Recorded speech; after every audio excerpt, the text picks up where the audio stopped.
గజాననుడు, లంబోదరుడు, విఘ్ననాయకుడు, గణాధ్యక్షుడు ఇలా వినాయకుడికి అనేక పేర్లు ఉన్నాయి. అందులో ఏకదంతుడు కూడా ఒకటి. ఎందుకంటే వినాయకుడికి ఉండే 2 దంతాల్లో ఒకటి విరిగిపోయి ఉంటుంది కాబట్టి. మరి ఆ విరిగిన దంతం ఎక్కడ పడింది ఈరోజు అనగనగాలో?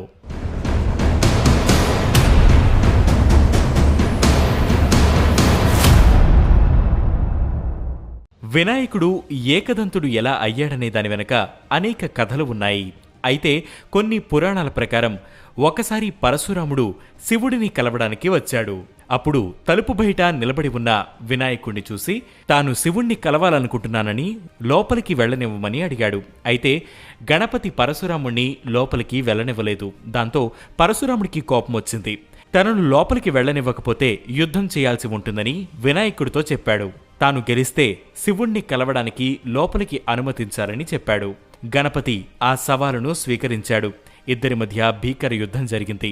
ఆ సమయంలోనే పరశురాముడు తన గొడ్డలితో గణేశుడిపై దాడి చేయడంతో గణపతి దంతాలలో ఒకటి విరిగి పడిపోయింది.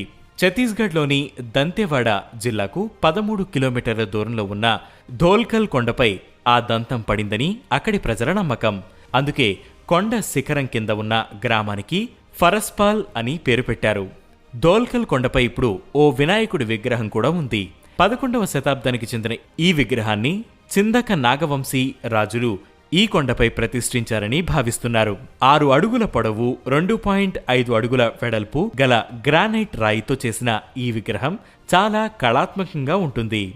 ఆ గణనాథుణ్ణి దర్శించాలంటే 3000 అడుగుల ఎత్తైన కొండపైకి దాదాపు 11 కిలోమీటర్ల కాలినడకన వెళ్లాలి.